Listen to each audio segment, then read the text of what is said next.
I'm Catherine McLean, founder and CEO of Dylan Green, and today I have with me Arpita Bhattacharyya, the Chief Climate Officer at the DOE Loan Program. Thanks for joining me, Arpita. Thank you. So excited to be here. So I think you're in gloomy DC, just up the beltway from me. It's so gloomy today. So hopefully we can talk about some nice positive things and get a bit cheerier. Can you introduce yourself and tell us a bit more about your current role at DOE? Absolutely. So as you mentioned, I'm the Chief Climate Officer here at the Loan Programs Office, along with Jigar Shah. I'm one of the Biden administration political appointees. So my role really here is to think about how we actually meet the Biden administration's priorities, their climate goals.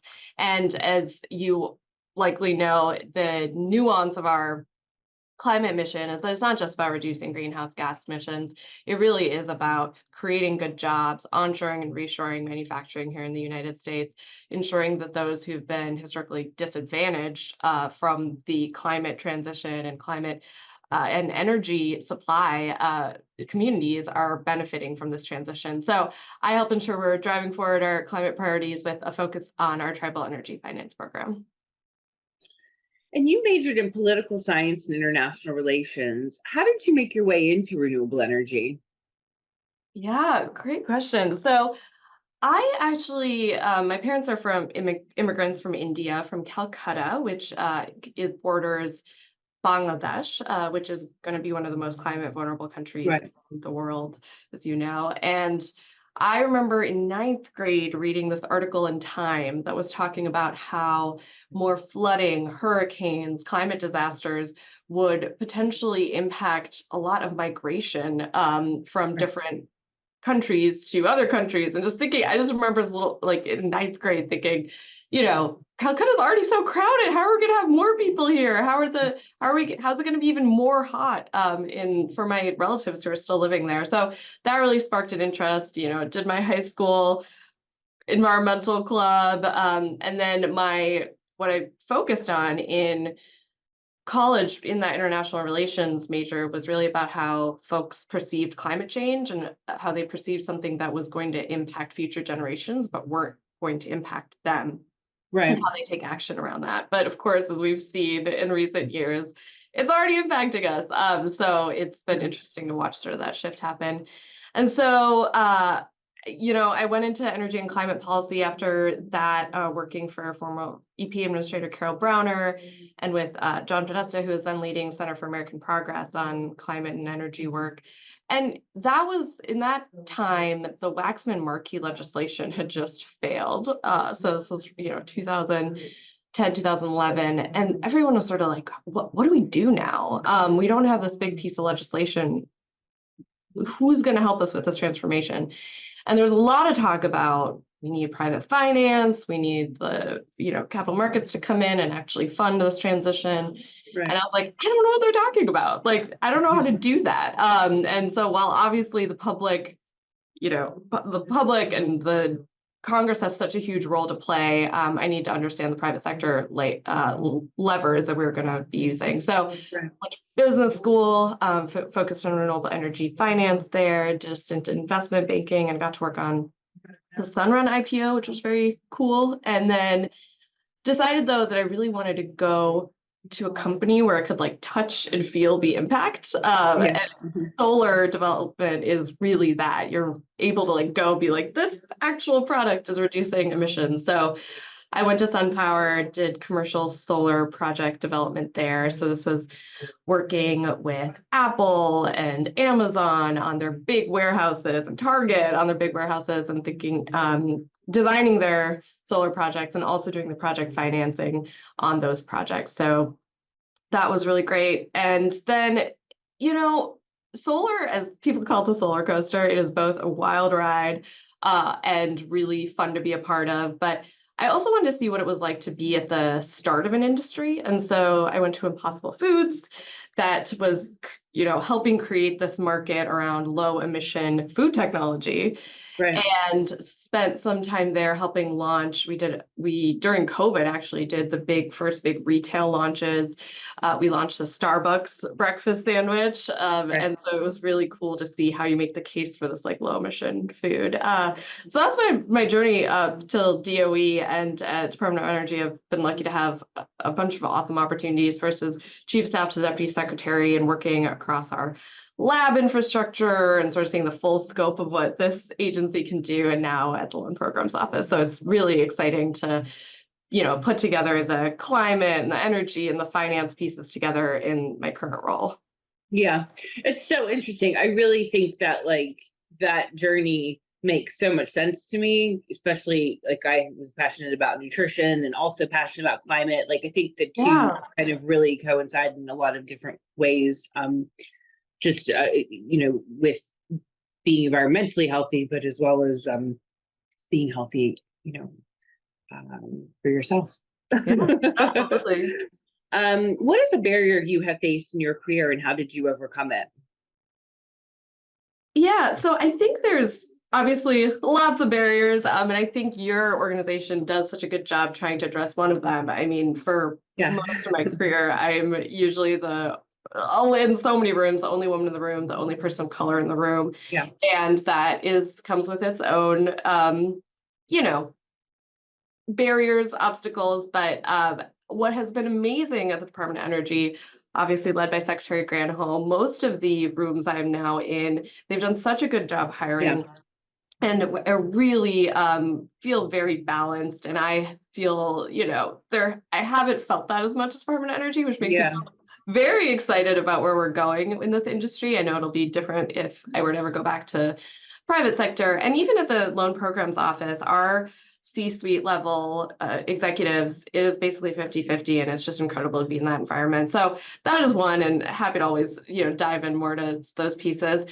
The other thing I would say is what is both like the opportunity and challenge of being in climate is that you can move through things that are as different as a solar panel and hamburger meat, and still be sort of in the climate space. Yeah. And obviously there are transferable skills that you're thinking about, right? Where like, okay, so, at SunPower, we're saying we're making the most efficient solar panel in the world, versus we're making, and then on the other side, Impossible Foods marketing, like, no, we're making like the lowest emission meat type product that you're able to do. So it's really fun to see those parallels, but sometimes I'm, especially in my last role, working with the deputy secretary, it's like you go from meetings that are like about geothermal, which is a very specific type of technology, to talking about fusion, which is like completely different technology, but they're both still in this energy climate space. And I wouldn't call that as much a barrier, but it is, you have to be able to, absorb information really quickly, and then also be able to understand where your intervention in a huge department like Department of Energy is going to be the most impactful, without getting overwhelmed by all the different technologies and opportunities that we want to go after. Right.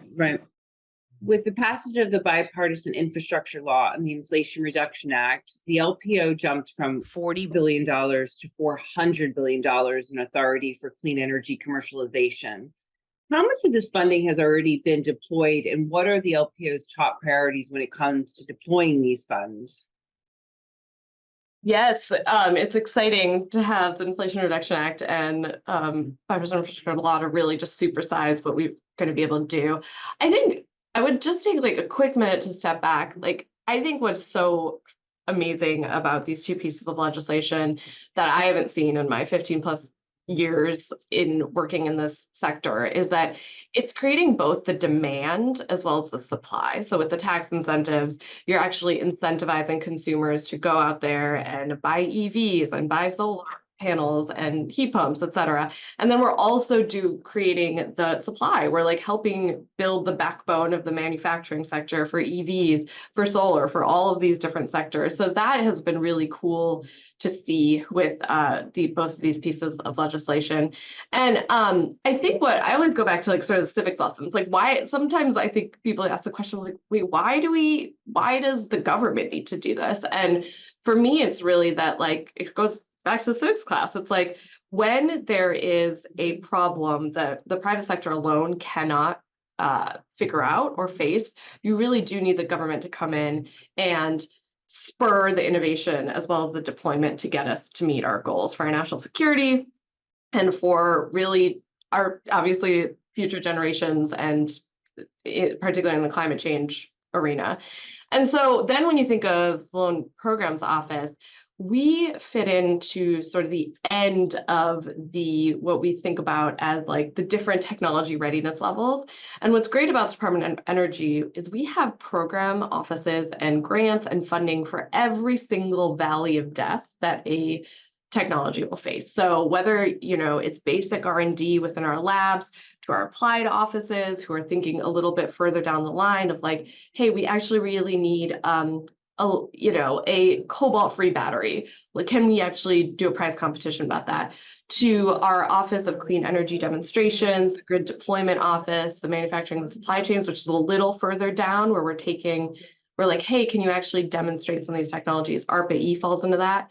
And the Right. Loan Programs Office is you come in when you already have a proven technology. We don't take will you, won't you risk. And we come in and try to catalyze and scale up some of these sectors that we think are really going to be transformative in the clean energy space. So thus far, the Loan Programs Office has, in this administration, issued $20 billion in both closed loans and conditional commitments. And we have a pipeline of over $200 billion of applicants who are across batteries, clean fuels, hydrogen, offshore wind. And so it's just been really exciting to see that. And we still have a lot of loan authority left, and we are working super hard in the Loan Programs Office to get those loans processed and through the door. And it's a very just exciting time to see us have that momentum and pick up.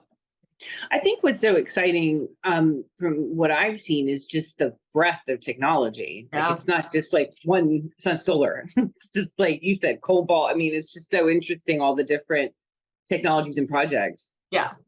Exactly. And that's what is great about it, where we really are trying to hit all the different pieces of the sector and all the different pieces of the supply chain too, as you can see in a lot of our EV supply chain awards, which has been really cool. So just going back to the LPO, they're currently supporting a range of clean energy projects, as we discussed, from onshore wind to geothermal to EV to nuclear, et cetera, et cetera, et cetera. What are some of the projects you've been most excited about? Yeah, and I think you mentioned so many of the awesome ones we're doing. I think I would say two things. And I was hinting to this previously, but what's so cool is to see us take on like the EV supply chain. We've done projects with lithium carbonate, graphite, anode, cathode materials. So it's really, and then also actually just, producing the batteries. And so that's what's really cool about our ATVM program, Advanced Technology Manufacturing Vehicle Manufacturing Program, because there's not an innovation requirement. It's really about scaling up. And so you can take all of the different pieces of that supply chain and scale all of them up, which is, I think, great. The other ones I get really excited about are sort of the standalone ones, the ones that are really first to market. One of the ones we announced recently was 189 million for Long Path. And so this is supporting methane emissions monitoring in real time. And methane is obviously sort of like a super greenhouse gas. So the more we're able to work in different gas and oil fields to do that methane monitoring, it's going to have a huge impact. So I'm really excited about when we can be in those sectors where we're leading the charge. Okay. So some some might not know that the LPO, which was created in 2005, which I did not know that at Yeah. all. I thought it was way more recent than that. Previously rescued Tesla from bankruptcy in 2010 with a $465 million loan. I don't know if they're regretting that now. Or why do you believe the LPO is critical to the energy transition? Yeah, and this is something we talk a lot about in the Loan Programs Office, and more as we're putting more deals out the door.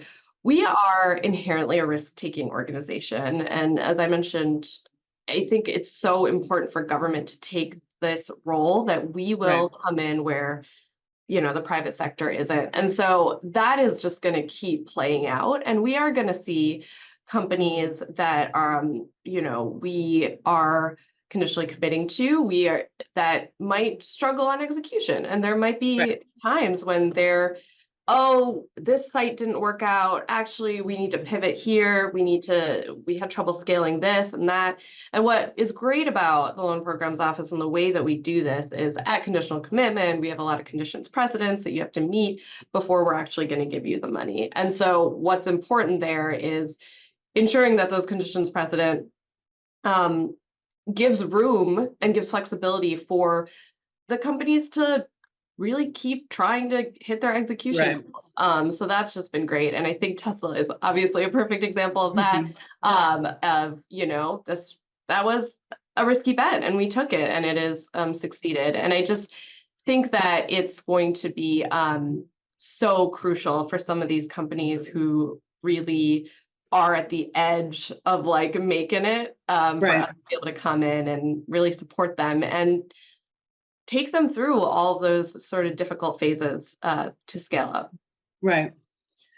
Um, just a follow-up question to that. Can you provide some examples of other companies or technologies LPO has played a critical role for?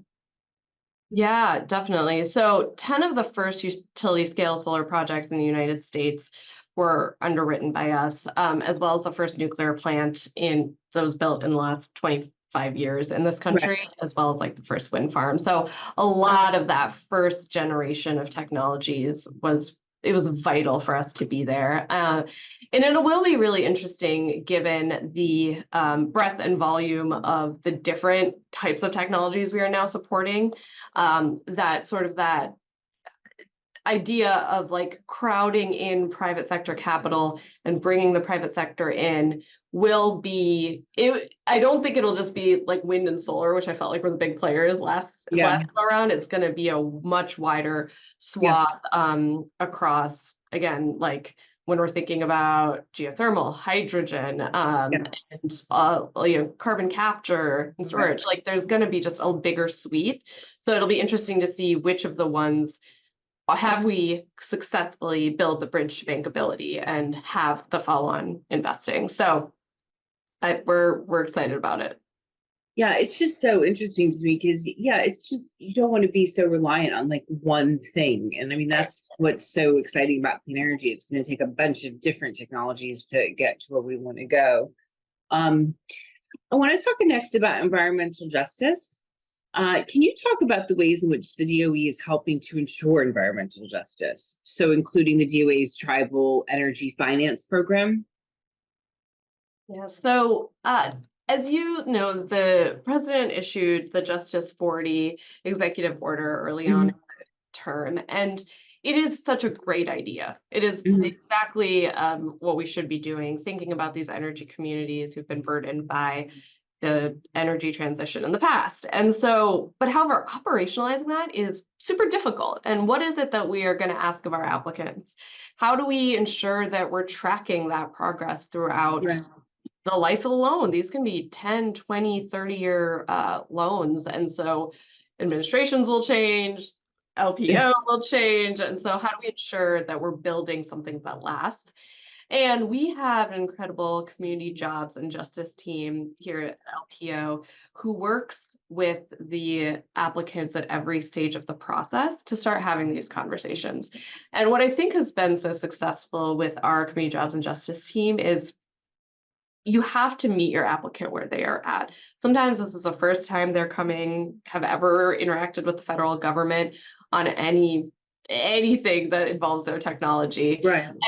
There's a lot of nuance to that, and there's a lot of things that they would not have to deal with in the capital markets. So bringing them along with us, having those early conversations of, hey, how are you thinking about engaging with the community on this?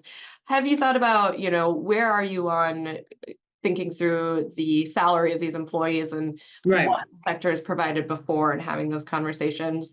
And then I do think for environmental justice, and thinking specifically on the Tribal Energy Finance Program, this is like what I think about and keeps me up at night all the time, because our program is really, really good for large projects. For Right. $100 million plus, we do not have a floor or anything like that, but just how long it takes to get through the process, our due diligence, et cetera. For tribal communities and for the Tribal Energy Finance Program, a lot of the need is much smaller. It is Right. going to be in the $10 to $20 million range. And so what we're really thinking about is, how do we partner with outside, whether it be native CDFIs, how do we think about community lending and all of that, and how do we become partners together to fund the projects to where they need to be. So just because we have the money does not mean we've figured out how to get it to the communities most in need.